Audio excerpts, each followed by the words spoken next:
Hello అండి, welcome back to our YouTube channel Manjula Vardhan YouTube channel. ఈరోజు అయితే మనము గుమ్మగుమ్మలాడే కమ్మటి పాలకూర పప్పు ఎలా చేసుకోవాలో చూసేద్దాం రండి. దీనికోసం అయితే ఫస్ట్ కందిబ్యాళ్ళు తీసుకొని నీట్గా వాష్ చేసుకొని పక్కన అయితే పెట్టుకున్నాను అనమాట. ఇప్పుడు దాంట్లోకి వచ్చేసి మనం టమోటాలు అలాగే పచ్చిమిర్చి ఉంటాయి కదా, అవి కూడా ఇలా చీలికలు చేసుకొని వేసుకుంటే మంచిగా కుక్ అయితే అవుతాయి అనమాట.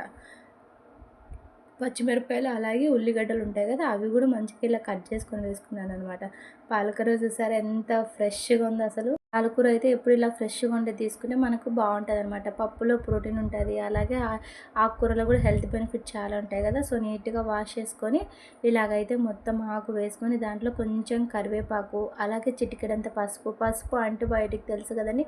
నేనైతే ప్రతి దాంట్లో వేస్తాను అనమాట పసుపు, హెల్త్కి కూడా మంచిదని చెప్పి. అలాగే కొంచెం చింతపండు ఇంకా కొన్ని మెంతులు, ఇలా పాలకూర పప్పులో మెంతులు వేసుకొని చేసుకుంటే కమ్మగా ఉంటుంది అనమాట టేస్ట్. మనకు పప్పు పొంగకోకుండా కొంచెం అయితే ఆయిల్ వేసుకొని అలాగే తగినన్ని వాటర్ వేసుకొని మనకు 3 to 4 విజిల్స్ రానిస్తే సరిపోతుంది అనమాట. మెత్తగా అయితే కుక్ అయిపోతుంది.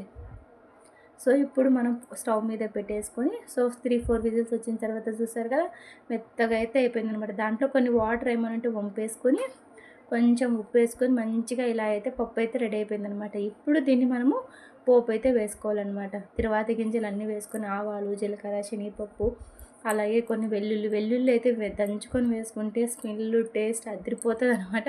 దాంట్లో కొన్ని వెల్లుల్లి అలాగే కరివేపాకు, ఆనియన్స్, ఎండుమిర్చి మంచిగా వేసుకొని పోపు అయితే మాడుకోకుండా అయితే తీసుకోవాలన్నమాట. అప్పుడే మనకు పప్పు అనేది కమ్మగా అయితే ఉంటుందన్నమాట. ఏదైతే మనం పోపు పెట్టుకుంటామో మరిగే పప్పులో వేసుకొని మళ్ళీ మనం ఒక 2-3 మినిట్స్ అలా ఉంచుకుంటే చాలన్నమాట. కమ్మటి పప్పు అయితే రెడీ అయిపోయిందనమాట. మీరు కూడా ఒక్కసారి ఇలా చేసుకొని ఖచ్చితంగా తిని ఎలా ఉందో కామెంట్ అయితే చేయండి. నేను చెప్పిన పద్ధతిలో అయితే చేసుకోండి. ఈ వీడియో నచ్చితే ఒక చిన్న లైక్ ఇచ్చి మన ఛానల్ సబ్స్క్రైబ్ చేసుకోండి.